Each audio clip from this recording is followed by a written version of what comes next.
G'day guys, I thought I'll do another shop talk video, and they're slowly becoming a weekly thing. I'm not sure if there's much interest in them, but I'll proceed with them anyway, as it's usually good to get my thoughts down anyway. So in this particular one I'm going to be talking about what's best to have in stock, and also having a buffer in your bank account for the dips in business, and also for when you have unexpected orders that are required. So one thing I find, first of all, I'll talk about stock. Typically I find with stock, it's always best to have the most common parts that you require on hand. So essentially I've got the full iPhone range and also the Samsung Galaxy S range. So just to show you guys what I actually have of them. So 6s, 6Ss, 6S Plus, 7s, 7 Plus, 8, and the black boxes there are for iPhone 10s. Samsung screens, I try to keep one of every variety, as I find having at least one on hand is very helpful when you have those unexpected people pop in.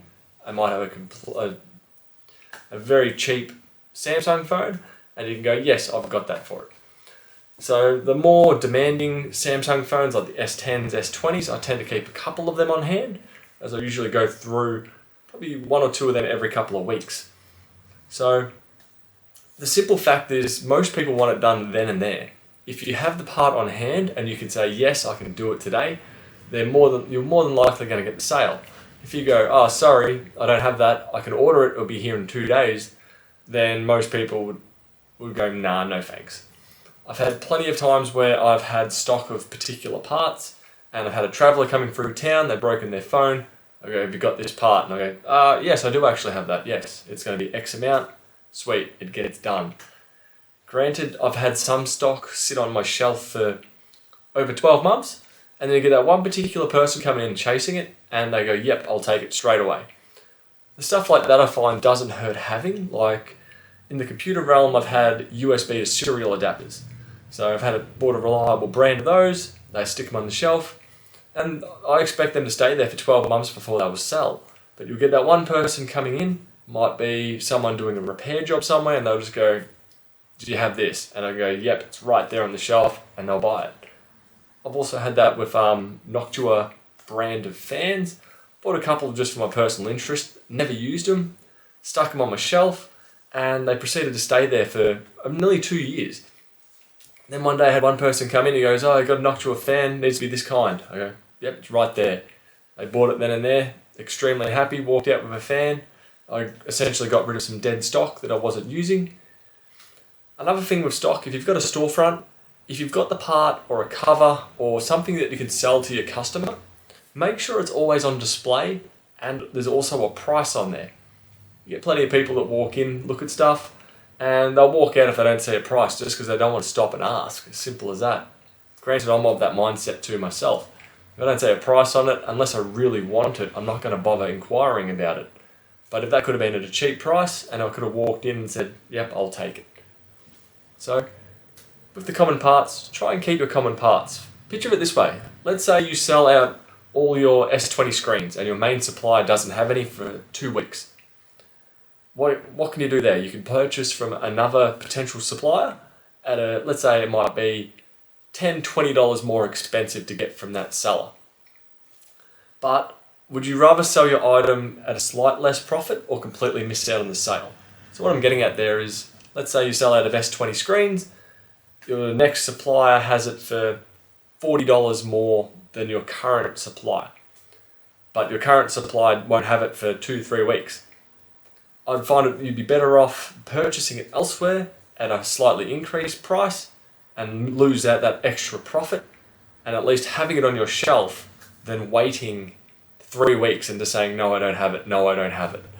Your customer's going to be happier, you're still going to get a sale out of it. Granted, you're making less profit, but if you have it there, it's going to get done. I find with that as well, on the other side of the coin that I mentioned at the start, regarding having money in your bank. I find it's always handy to have a decent float of money in your bank account, purely for, well, essentially pandemics, business downturns, lumps in sales, and also for the fact that if you have a large stockpile or a large decent amount of money sitting there, you might have someone that comes in and goes, in the computer realm, They'll come in and go, oh, I want an RTX 3060, I want an i9, Ryzen 9, and they want to all of a sudden spend essentially 4.5 grand on a computer. If you have it on hand, or if you have the money there, you can go, sure, let's get this underway, I'll order it straight away, it'll be ready to go before the end of the week.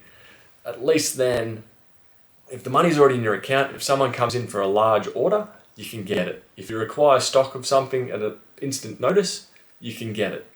If the business starts going down and dips in sales, you've got a buffer there to at least keep you afloat for a few months, potentially a year. So I always find it good to have money in the bank. And the 3060 sitting behind me, the reason I've got that there is I've managed to purchase one of these relatively cheap. Granted, it was through a particular company that sells the whole systems.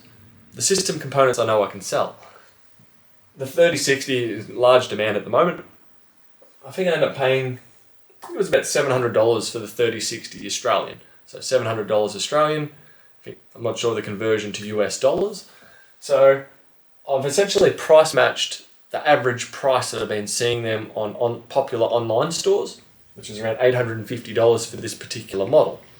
So being it's such a rare card and it's currently in high demand, it's something that, even though it's an expensive device, it could sit on my shelf for 2-3 months, but it's going to eventually sell. And when it sells, that's when I'll get my money back. So I find that you can either invest in the cash in the bank, or you can invest in stock that may sit on your shelf for a while, but when it's sold, you're going to get that money back. So I find as well is buying, let's say a sale comes up on laptops, and I can pick up 4 laptops for $700 each, for example, and then I'll resell them around $1,000. I can invest that essentially $2,800. I know by the end of selling all them, it's going to end up being $4 grand at the end of that.